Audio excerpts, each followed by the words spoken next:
What's going on, guys? Welcome to DualShockers ShockCast episode 173. I think we should start every show with "Shut the fuck up." Like that just sets the tone for the rest of the show, program. Tony just cursing people off, like, "Yo, what's up, motherfucker? Shut the fuck up."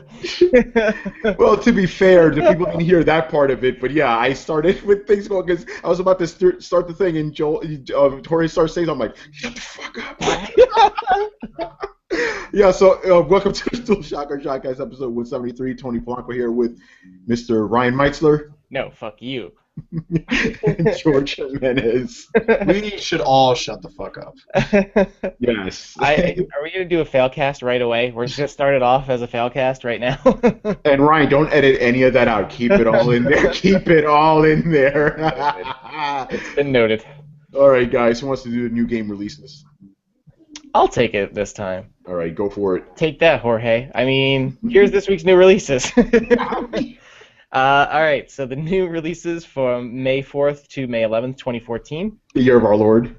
Yes, not 2013 or 2015, 2014. Yes. So we have the God of War collection for is it just PlayStation Vita or is it PS3 too? God of War collection. I think it's just for the PS Vita. Yeah. Okay. Okay, so we have the God of War collection for PlayStation Vita, MLB 14 The Show for PS4, Hakuoki Stories of the Shinsengumi for PS3, Stick It to the Man for PS4, Sports Friends for PS3 and PS4, Titan Attacks for PS4, PS3, and PS Vita, Broken Sword 5 The Serpent's Curse for PlayStation Vita, Football Manager Classic 2014 for PlayStation Vita, Shin Megami Tensei Nocturne, a PS2 classic for PS3. Tesla Effect, the Tex Murphy Adventure for PC. Yeah. Age of Mythology Extended Edition for PC. The Denpa Men 3, The Rise of Digital for 3DS. Grinsia for 3DS, and Bound by Flame for PS4, PS3, PC, and Xbox 360. Nothing for the brow this week. No brow this week. Or Ouya. Ouya was very light on releases after two big games last week. Yeah, I want to say this. I didn't know. Conviction. There were big releases for Ouya, so. Yeah, I didn't know that Broken Sword had 4 other games before 5. I didn't know that. And I know Denpa Men had 2 games before 3. Very interesting. All right, Ryan, what's your pick for the week? My pick for the week is Sports Friends on PS3 and PS4. For those that don't know, it's a collection of like party minigames and various games you could play with DualShocks and with I keep calling them DualShockers for so. Yeah, well, yours rolls off the tongue. With DualShocks and PlayStation Move controllers, especially my favorite of the games that I want to play is Johann Sebastian Joust. If anyone's seen that, it's a really fun like tag sort of game with the PlayStation Move controllers. So that's the one I want to get the most out of all of them. But yeah, Sports Friends is my pick for the week. Nice. George, what about you, man? I'm going to go with MLB 14, The Show. The Show. And particular reason why, maybe for the PS4. Well, it's like the PS3 version, except prettier. Ah, yes. So I'm going to go with that, because Cobra Jimenez needs to be in high def, 60 frames per second, and at 1080p. That's how he rolls. That's right. And my pick of the week is the God of War collection because it's fucking Kratos. I mean, seriously. Kratos! I'm mad! I only have one emotion, and it's mean. God of War 1 is still my favorite of the series. Yeah, that's the best one. That's really the is. one that actually has like the structure of a Greek tragedy. It really did, yeah. Go ahead. I kind of prefer God of War 2 a little bit more, but that's, that's just me. Yeah, well, I mean, in terms of mechanics, God of War 2 was better, but in terms of like story and the way it all unfolded, I still prefer the first one, even until this day.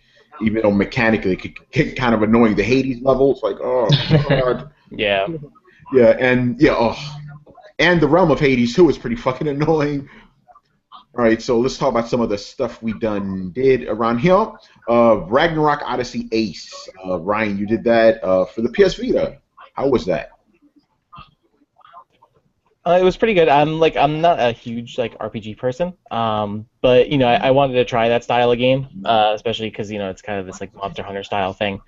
But I enjoyed it. Like, I think the only thing was that it tends to get a little repetitive, because it gets very grindy and there's like a lot of repetition in it. But I think what's there, like the progression system and like you're constantly getting new skills and new weapons and everything. That kept me kept me going through it. I ended up giving it a 6, just because I felt like the repetition really kind of like it felt like that was all it really had, like most of the time. But I still enjoyed it. I thought it was good. Yeah, is this the sequel to the original Ragnarok Odyssey? It's more of a re-release. So it's a re-release of the original Ragnarok Odyssey, just with a lot of new like content and dungeons and weapons and everything like that. Yeah, I remember I played the demo for this game. 5 minutes in, I was bored out of my mind. Yeah. I really don't like these kind of Monster Hunter type of games, but Yeah, I think it's just like, especially those type of games, they have a really, really like uphill sort of like learning curve. Yeah. Because it takes a while for like, especially even so like I guess compared to something like a MOBA or like something that like you really have to kind of put in a lot of time in order to like figure out how to play it. Yeah, I'm not with that. too much of a time commitment, because I tried getting into Ragnarok and I was just like, oh no, thank you. In order to be good, you have to put in like 1,000 hours, or at least to get cool things, you have to do that. And I was just like, not for me. I have a full-time job. I can't do this. Sorry. Like, Yeah, again, that's why it's like RPGs like that. Like I used to play a lot of them like back in the day, but now I really don't like play as many just because the commitment. It's a lot of like back in high school, you have nothing but time, but when you're like an adult, you only have like, maybe if you're lucky, 2 hours of like actual game time before we have to go to bed because we're old. Yep. Yeah, you want to maximize your game time, know, or you want to spend 2 hours. Yeah, exactly. You want to spend 2 hours grinding away, killing rabbits, or do you want to play a full-fledged game in 2 hours? What are you gonna do? Get something done. Exactly. Yep. And we have George. You did this one. The best games you're not playing commuter edition. You actually decided like, I'm gonna throw a bunch of shit into this, which I thought was really cool. Yeah, this is actually like my favorite feature to write, because there's a lot of games out there that like don't get that much publicity, and just some of us don't have time to do like a full, because I've played all these games and it's like, I'd like to do a review of this, but it's like, is anyone going to care? So I figured just doing it kind of like an all-encompassing like feature. First it'll read better, and also just kind of like those little quick kind of synapses, and just like, hey, this is my impression of it. This is why you should play it. This is probably why you missed it. But I talked about Luftrausers, which I fucking love.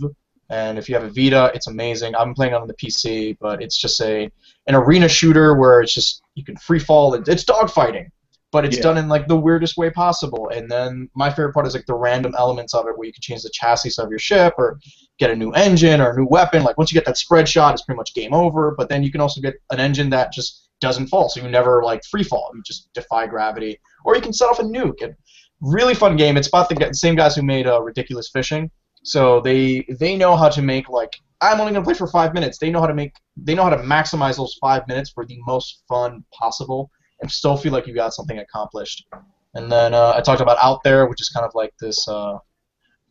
It's kind of like FTL, except less frenetic, but still just as stressful. It's a roguelike where you will die 1,000,000 times, but oh man, it's such a cool looking game, and it's so gloomy, and like you're just alone on a spaceship and you're trying to get from point A to point B, and you don't have enough resources, so you have to every decision you make is a bad decision, but it's just kind of, you go like the lesser of two evils. So it's, do I go to this planet here where this where it's too close to the sun and it's gonna fry my hull, but damn it, I need the fuel to continue, because if you don't have fuel you get stranded and you die, or do you go here to get more oxygen, because if you don't have oxygen you'll die.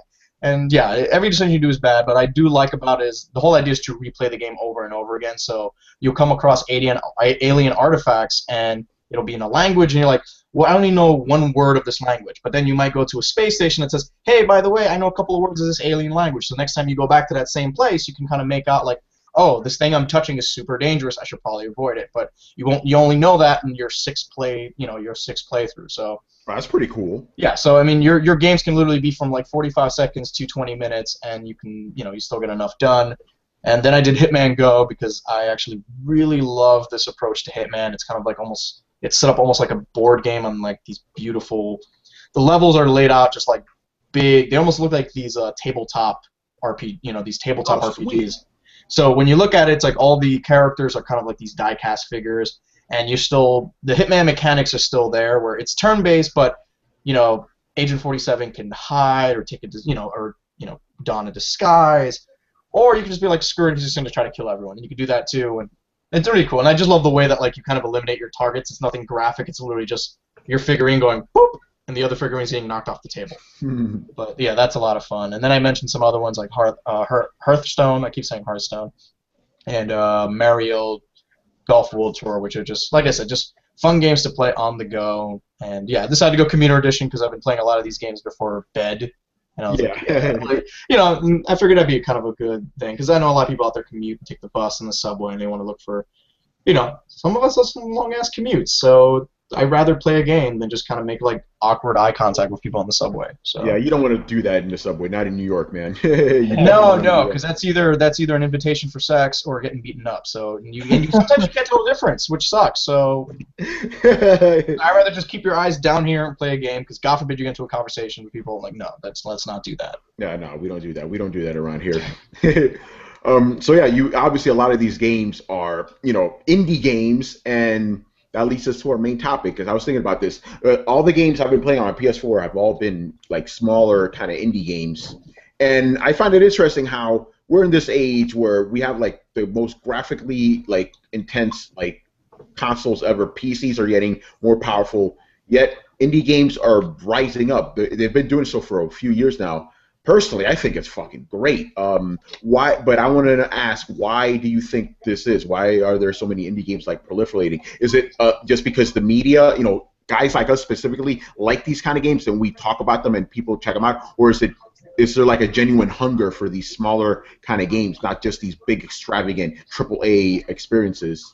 So I think like the biggest thing, like especially, you know, with this past generation and just in the last couple of years, has been like the, you know, the whole digital distribution making indie games a lot easier to access than like obviously like, you know, from before with the PS2 and, you know, that generation. Like you could only get games really, you know, aside from if you were playing on PC, you could only get games on, you know, in retail and all that. But now that we've had, you know, Xbox Live Arcade, we've had PlayStation Network, we have Steam, you know, we have all these outlets where people can self-publish and bring indie games. I mean, obviously that's huge because, you know, it's a lot easier to access them. So, I mean, just in terms of like availability and getting indie games, like that's been like I think the biggest thing that's made it, you know, so easy to play and get indie games.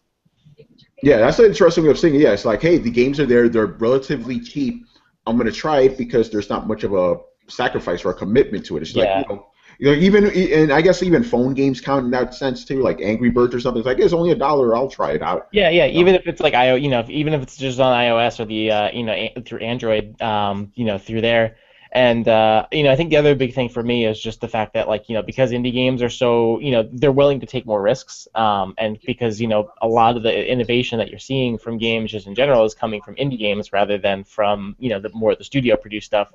And even, you know, with, for example, Child of Light, which came out last week, you know, that's, you know, it's an indie game that's coming from, you know, a really, you know, it's coming from Ubisoft. It's coming from a big publisher, but it's because it's the type of game where they can, because it's a smaller scale game, because it's a smaller budgeted game, they can afford to take more risks with it. You know, so even if it doesn't become like a huge success, you know, worst case scenario, it doesn't become a huge success, they, you know, they're only able to make back what, you know, whatever investment that they put into it. You know, best case scenario, it becomes a huge hit and it becomes this really cool, you know, sort of niche, you know, unique title that they have in their catalog now. So I think just in terms of like trying new things and all that, that's another reason why indies are so appealing, just because they're more willing, I think, to try new things and to be different. Yeah, exactly. They're not going to put themselves in any real danger in case it flops, because you're right, dude, it's going to make their money back either way. Yeah. I mean, indies that's where kind of the real innovation is. And you know, it's not to knock the AAA titles, but you know, not at all, no. But you know, it's like, hey, you know what? I spent $3 on, you know, $3 on Out of There, and the worst case scenario is I don't like it and lost $3.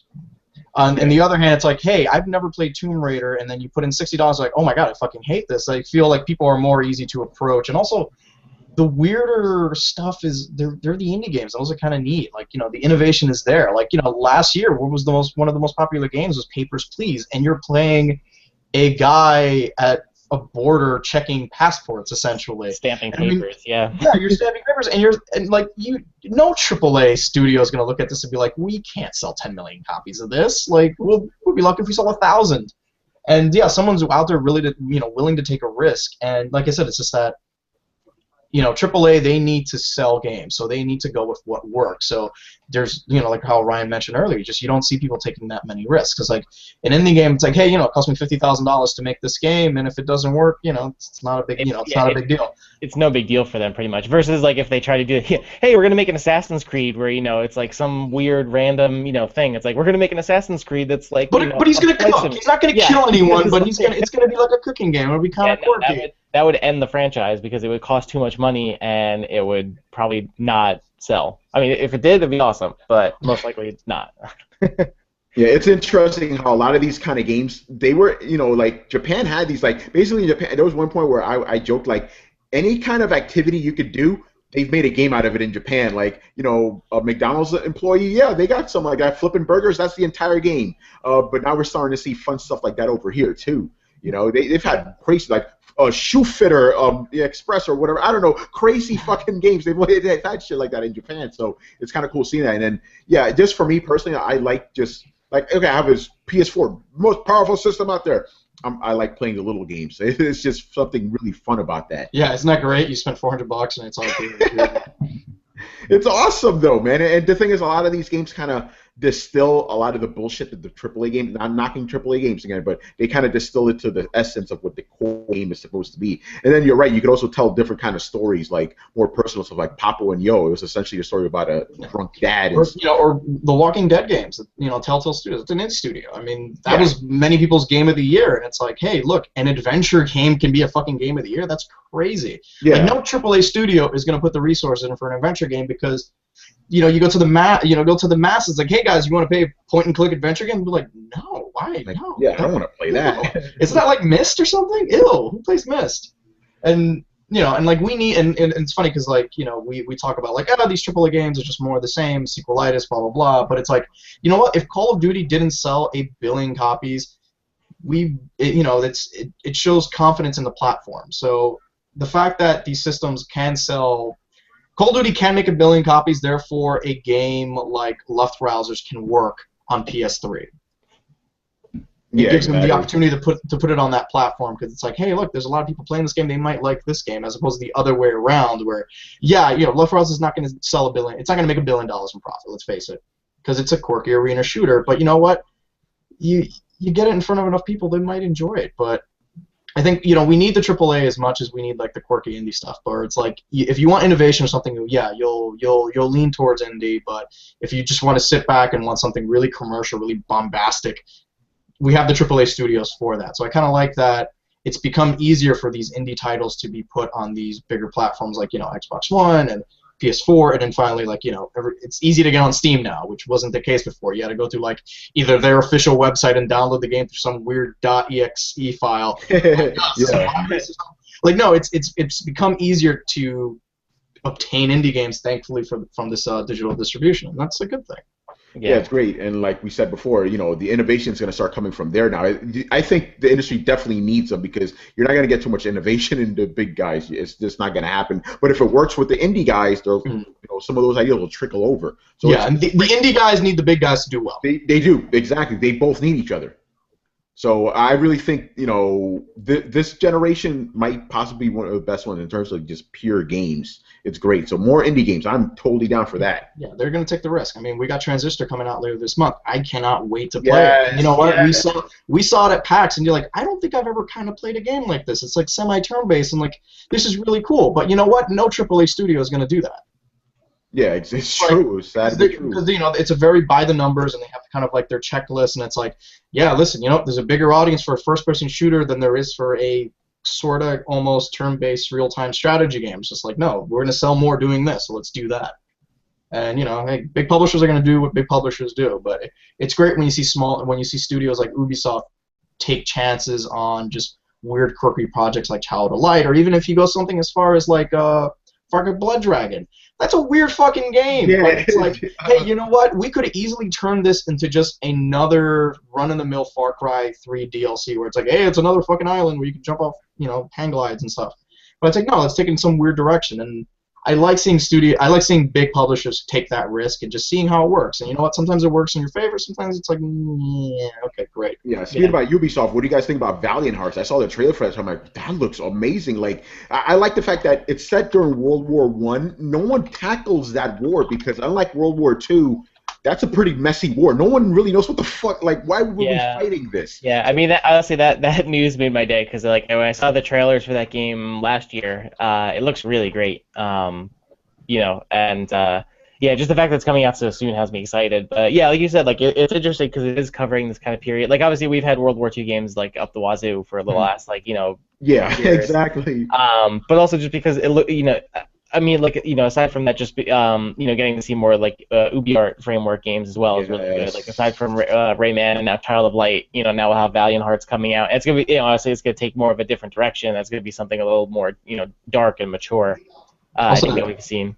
That UbiArt engine is pretty. Yeah, God damn it, that's pretty. That's exactly why I'm excited, is because obviously like it's still pretty new because we've really only seen it on 3 games right now, the Rayman games and Child of Light, and getting to see it do all this stuff is really cool. So yeah, it's really funny what like really good graphics can do that just kind of like mediocre gameplay, and just like how much you're willing to put up with. It's kind of like, oh man, she's really boring, but she's really pretty, so I'm gonna put up with her now. and I feel like we do that in video games. Take like Rise, Son of Rome, where it's just, hey, it's just a run-of-the-mill hack and slash, except it looks really good, and you're like, that looks like a real dude, and he's talking, and I can tell he looks mad because his face is all mad, and you're like, man. And I played through that game, and I was like, I probably should have stopped playing this game 3 hours in, but there was something that kind of kept me going, and was like, these barbarians look scary, and I want to kill them all because I want to see their heads go this way, and like that's really cool. And yeah, I'm super excited for that UbiArt engine, and Valiant Hearts looks amazing. It's like, and yeah, no one touches it. It's trench warfare. Like no one ever. It wasn't a popular war, at least in like just pop culture. It's just like World War II is easy. The Nazis are evil. We have to stop them from conquering. Well, the thing is, World War II took so many place in different like just different types of battlefields. It's like somewhere on beaches. It snowed here, and Hawaii. Let's go to let's go to the Pacific. And I guess it was trench warfare. It's like, no, it's just dudes in holes. That's not exciting. And I could see. I can see why you can't make a 12-hour video game about just dudes fighting in holes that long. Yeah, exactly. Like, what are we fighting for? I don't know. I don't know. That guy stuck his hat out. It came off. So I'm just gonna stay down here. Like, fuck that shit. Exactly. So yeah, more indie games and more. And it's like I hope some of the other guys take Ubisoft's things. Like, do what they're doing too. Let the big guys support the little ones too. I love it. And yes, Valiant Hearts. I'm excited now. Okay, I'll stop. Let's move over. I know, George, you like that when people get excited about games. I'm very excited. Yeah. Let's talk about some news here. A couple of things. Talk about big games. So, Call of Duty, it's coming out this year. Surprise! Call of Duty's coming out this year. This one's called Advanced Warfare. No, Warfighter. No, wait. Warfare? Well, that's what I was saying. It was like, as soon as I saw it, I was like, wait a minute, didn't Ghost Recon do this first? Like, yeah. We got Kevin Spacey, though, man. I'm okay with that. That House of Cards Season 3 trailer was pretty awesome. So. Anything special about this? I'll be honest, I didn't even watch the trailer. I could not care less about fucking There's future crap in there. They've got, like, exosuits and hover bikes. And drones and people. Didn't they have that already in the last one? No, but they got exoskeletons. It's like a suit that makes you stronger. Black Ops 2 Yo, man, you talk about that shit from Aliens, son. Black Ops 2 is more like the near future. This is like the far future. Yeah, this is like super future. Like this is like hover cars and like bikes that can park themselves. And I mean, it looked good. I mean, if we just, because the big thing, the first thing you seen was capture on Xbox One. I was like, oh, okay, great. And the game looks good. I mean, I was like, that's a pretty looking game, but it's just more Call of Duty as Call of Duty. It's like, yeah. Is it going to be on every console again? Or yeah, it's going to be on every console, but they're doing kind of like how. They just have these promotional deals where it's like, yeah, all the Watch Dogs footage we're seeing is on PS4 because that's what Sony worked out with Ubisoft, and same thing with Call of Duty. Microsoft worked out something with Call of Duty, so all the footage we're going to see is from Xbox One, and all the DLC is going to be coming on Xbox One before anyone else. But I mean, it looks good. It looks like a good sci-fi shooter, but it's still another Call of Duty, so and they didn't show any multiplayer. It was just more just set pieces and people stuff blowing up, and I'm in this machine thing, and there's a robot, and it's just future tech. I don't know. It's invisible. Did someone go invisible? I felt like someone did go invisible in that trailer. Yeah, they should have called it. Yeah. I wanted them to call it Future Warfare. That would have been funnier to me. Call of Duty Future Warfare. It just looked like Call of Duty, just super suits and shit. Like, all right, I would have been great with that name. Just like, hey, super shoots and rockets. Like, that would have been great. Yeah. Do you guys think? Okay, because the last Call of Duty game didn't sell as well as the other ones. Do you think it was terrible? That's why. Oh, because Ghost was just shit. Is that? Ghost was just awful. It literally made, I don't know. There was just, it looked like just a game. It was like, oh fuck, another year we need another Call of Duty game. What do we do? And it's like, all right, just put this together as much as you can. It's like, all right, brothers, and they got a dog, and it's like, really, your selling point is your game has a dog. Yes, and fish AI. Don't forget about that. Great, your fish go in different directions. I'm like, that really, guys. Like, we might as well just have released a multiplayer game and that's it. Like, right. But no, I mean, it looks alright. Like, I got Black Ops. I got like Black Ops 2 vibes, which I was like, I actually kind of like that game. They tried some new things there. Hopefully, this is the one by Sledgehammer Games, so maybe we'll see some new modes like that. Maybe they'll bring back Strike Force, that like pseudo RTS first-person shooter mode that was in there. Like, I'd like to see them take some risk with the franchise, or at least try something new. It's like, yeah, it's still a first-person shooter, and I have no problems with that multiplayer. It's not really for me, but I think the formula they have is what it's a good multiplayer game. So I feel like as long as they leave that alone, and just take a little chance on the single player, let's throw some crazy modes in there. Let's see what happens, but. I don't know, maybe a co-op mode. That'd be fun. Just you're in a super suit, I'm in a super suit. I can fly, you can fly. I got a gun. I got a gun that sees through walls and bounces off and lasers and shit. Like, yeah, why not? Yeah. So there you go. I mean, I'm pretty sure it'll sell well. That's Call of Duty. Like, great, Call of Duty. Exactly. All right. The next thing is this is still unconfirmed, but it's pretty much I think we could say it's one of those like. What do we call rumors that are they're true but they're still rumors? What do we call those? Like The Last of Us. Like we knew that was coming. It was future facts. I don't know. It's future fact / rumor. The next Mass Effect game will be called Contact. That was information that I don't even know if you could call a leak because my man Hassan was just fucking tweeting this shit. Mr. Thruway on Twitter. Full disclosure, I'm a really good friend with this guy. I asked him, wait, what's the name of the next Mass Effect game? So he told me it, and we figured out it was Contact. Yeah, I think it's a first Contact War. I hope so. That would be awesome. Yes, it would. I even went as far as the comments. I was like, oh man, I would love to see a young Captain Anderson just tearing up Turians. Like, take that, plot. Like, oh man, just bring Keith David back, and that'd be amazing.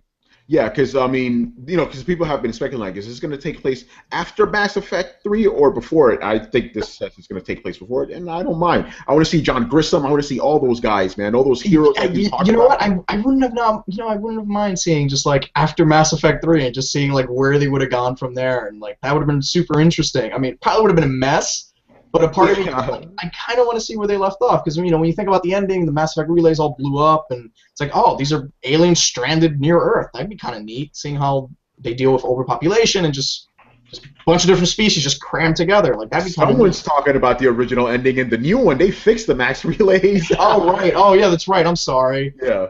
They fixed them all, man. See, that would have been great if there was just like, oh, guess you guys are stuck here forever. Yeah, right. Yeah, I personally wanted them to keep moving forward, but I don't mind them going back as long as it like. I mean, they wrote themselves into a hole as far as like I'm like, all right, we're done here. Like, let's never address this part of the timeline ever again.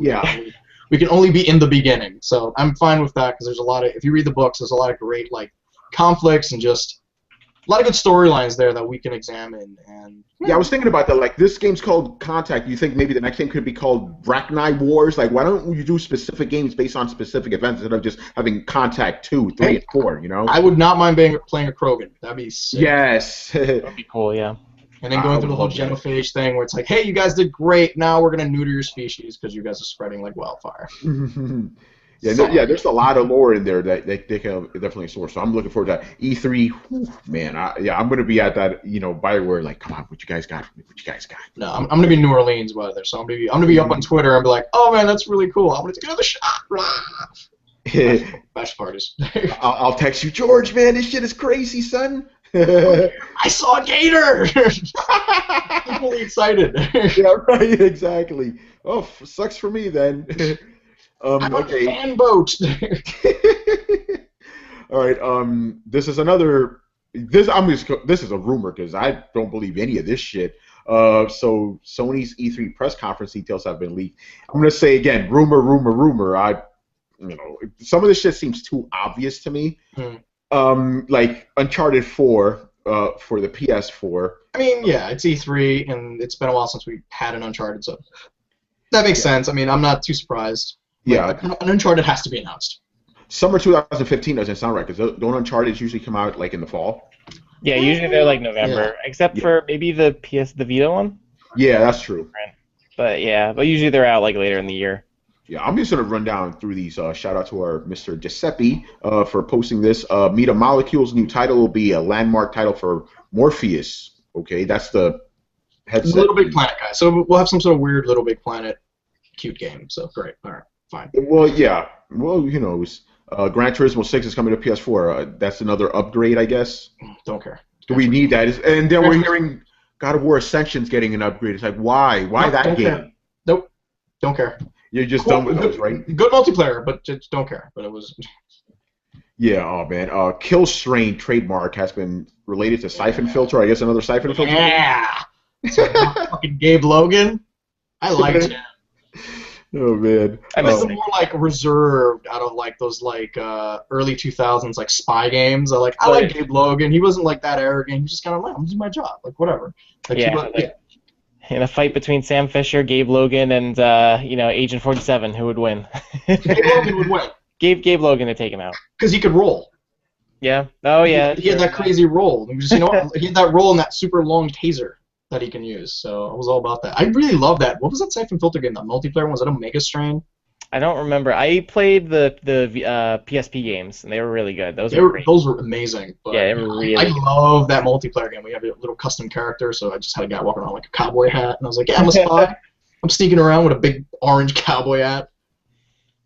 Yeah, more Gabe Logan. Yeah, bring that fucking guy back. Yeah, let's see what else here. Another Wipeout game. Wipeout. Yeah. Great games, but it's like, all right. I mean, if I went the rest of my life without another Wipeout game, I would have been totally fine with that.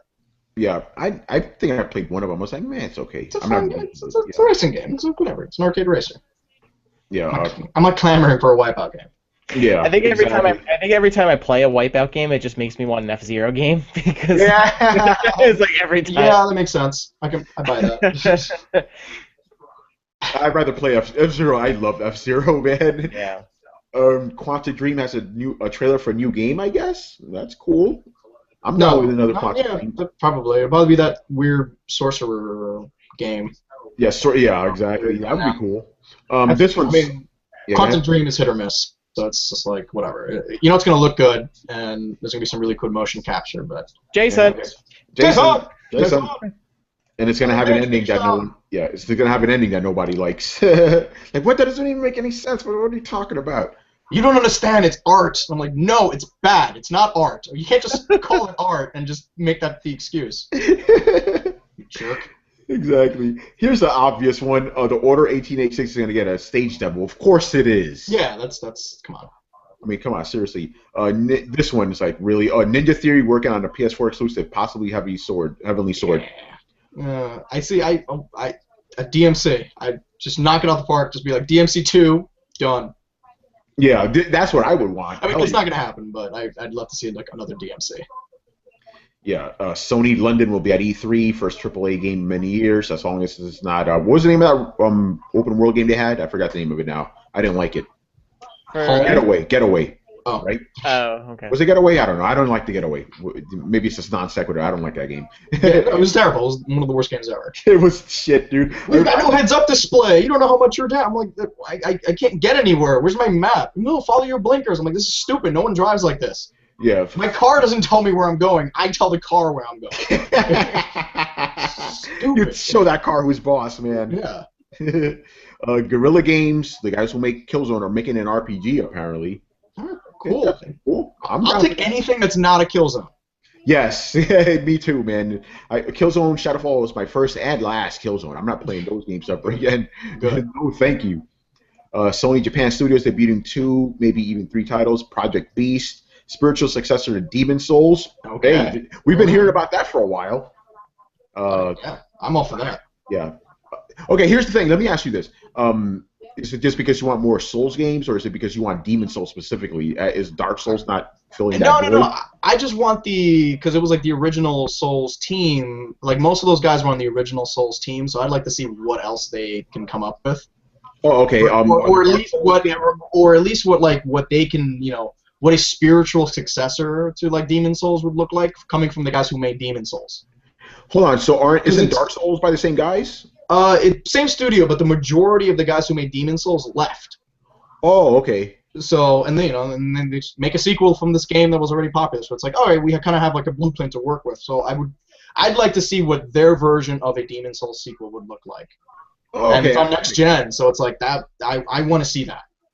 Yeah, okay, that makes sense. Yeah, because some people are like, I want Demon Souls, so I'm like, you got Dark Souls. Okay, now I get it. Yeah, it makes sense now. Yeah. Okay, and obviously this one, I'll be surprised if we see this shit. The Last Guardian. That's the. What's worse, is that Duke Nukem or that? What games has been on hiatus longer than the other one? I don't know. I mean Duke Nukem, but at this point, Last Guardian's getting there. So yeah, that's ridiculous. Duke Nukem because it took 12 years to come out, so we just like, listen, we know this game is not going to be good, so let's just release it and see what happens. And like the Last Guardian's just like, I just want to see, we're itching for it. It's, Ico and Shadow of Colossus. I was like, it's those people. Let's hurry the fuck up. Exactly. Yeah. Man, give me that. Give me that game. And last but not least, and this will lead to our last news thing. Evolution will give Drive Club some time in the limelight. It's shaping up to be incredible. Yeah, it looks nice. So yeah, we got some information about that game, and some people are pretty angry. You guys read about this? Basically, you could get the game for free on PlayStation Plus, and you could upgrade to the whatever version, the full version, for $50. But if you just so happen not to resubscribe to PlayStation Plus, the game is gone. You can't play it anymore. And people were up in arms about that. And my thing is, PlayStation Plus, you don't own anything. You're technically leasing the games. Right. Yeah. That's the big difference between like Xbox's games with Gold and PlayStation Plus. So as long as you're a member, they're going to give you the ability to play these games. You don't technically own these games. And the Xbox games with Gold, it's like, no, these are yours, whatever. Just download whenever you want. This one's like, once your subscription's up, you're shit out of luck. So that's the incentive to just always have a subscription and just always give Sony your money for the rest of your life. Because as soon as that's up, you don't own these games. They're just not going to work. Yeah, exactly. The thing is, okay, back in the PS... Read those terms and agreements when you sign up for stuff. Back during the PS3 era, I could understand people getting mad about it. Like, I don't want to resubscribe to this. I'm not going to get these games. I'm mad. Okay, I understand that. PS4, you need PlayStation Plus to play online. You cannot play online without it. So you're going to have PlayStation Plus no matter what. Why are you getting mad about Drive Club possibly being taken away from you if you don't resubscribe? You're going to resubscribe. Not resubscribing would be moronic. I don't get that. I understand why, but at the same time, it's like you're going to have PlayStation Plus anyway. It just seems like people are just complaining for the sake of complaining. No, because I think that's the idea of like, I'm giving you money, but I don't technically, like, people are seeing it as a purchase and not a service. Yeah, it's like it's an ownership issue, and I can see where they're coming from. Where it's like, hey, I'm giving you guys $60 a year. You're telling me I don't own this. And it's like, no. You kind of bought the privilege to play our game on, which is like such a douchey thing to like when you think about it. It's like, it's gross when you think about it. It really is, and I'm not apologizing for it. I don't like it either. The fact that I don't actually own these games, but at the same time, that's the reality of it now. You are just renting the games, basically, so they don't belong to you. It sucks that on principle. It's distasteful, but you have to just accept it. Know what you're getting into. Yeah, exactly. Like you said, read the fine print. It's right there. It's not in secret. They flat out said this, but yeah, people were very upset. It was like when this was initially announced. Oh, initially, no. It's these really cool games. So you're technically don't own any. What? It's like, oh yeah, don't worry about it. It's gonna be awesome. It's like, all right, great. It's like like the PS4 announcement where he kind of said like, hey, and your games will be free to play on single player. People are like, yeah, fuck that. And we're like, wait a minute. He didn't say anything about multiplayer. And he just, and just fucking, I like Jack Tretton. He knows how to handle a crowd. He's like, yep, don't worry. I'm not even going to mention this other thing because you guys are really excited. Yeah, that was a highlight for me because I remember I was like on the show floor that year, right? So he says like, all your games will be free to play as long as you're playing single player. I turned to my friend like, that's a slick dude, man. I know what he's doing. Cheering. It's like, wait, you're cheering because he's telling you the game's supposed to do what it's supposed to do. You're like, yeah, fuck yeah. Like, yeah, man, we get to play for free. It's like, did you guys not hear what he said? Listen to what he didn't say. You're gonna have to pay for online. But the thing is, we all knew you were gonna have to pay for online this generation. You knew it, So yeah, I don't know. Because people are willing to pay for it. I mean, they took the Microsoft example where it's like, hey, people will pay for online when the service works, and I think that was the problem with the initial like on PS3. It was like, hey, you know what? It's free, and the online is very shoddy. But it's like, hey, I didn't pay for it, so no. But there is a new expectation. I'll say, if I'm gonna pay $60 a year, this online better fucking work. Exactly. Yeah, but also with PlayStation Plus, with the game, with getting those free games and everything, it sweetens the deal. So it's like, okay, well, I mean, I'm paying for online, but at least I'm getting something else, getting a nice bonus out of it. Which, Microsoft now, they're like, oh shit, well, now we have to do something, now we have to do something. That's why the games on Games for Gold for Xbox are like older, like first party Xbox stuff, because it's like, if they actually had to give the games, like if we had the interview with Michael Pachter where he talked about like giveaways and stuff, it's like they actually have to pay for it. So it's like, right, yeah. They want to give, Ultra Street Fighter, 4 for free, they have to give Capcom, a percentage of, they almost have to buy this many million copies of games so they can give out for free. Yeah. At least in the Sony thing, it's like, hey, it's a subscription service, so they only get like a percentage of, they'll get $1 every time a person downloads the game, but they don't technically own it, so we're gonna have to actually give them money. So it's weird legal mumbo jumbo, which is why we're getting better stuff for free on PlayStation Plus. Yeah. Yeah. Let's put that up for free. Yeah, because Sony's not giving that much money to vote. They might be getting maybe getting a cut or a percentage, but since they don't technically own it, there's no actual transaction there. It's just play this game. Which is like, you clever devils. Yeah, exactly. This is a little bit of a off-topic thing, but it's still on topic. It's funny because I need to get myself out of that mentality that a physical game is the real thing. Because I'm looking at my shelf, I'm like, I only own 4 PlayStation 4 games. Then I look at my library, I'm like, I have 16 games. So yeah, it's kind of interesting. My Xbox One library is like that too. I was like, I've only got like I've only got a couple of games. But when I look at my games and apps, I've got like a dozen or more, and it's a lot of downloadable stuff. It's like, oh yeah, this stuff's still mine too.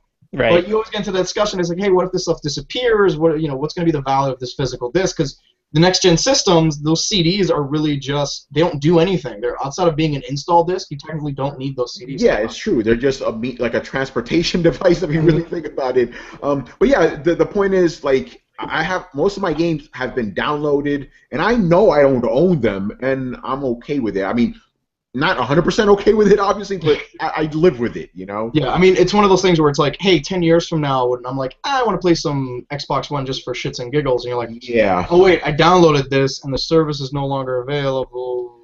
Where does this game exist? Like, yeah, that's something that really scares me, by the way. And that's a new problem we're having in the last couple of years, where it's like, because digital distribution is still in its kind of infancy, where we don't know who owns what and what's responsible. It's like, people can get into their wills where it's like, hey, I can will off my iTunes library.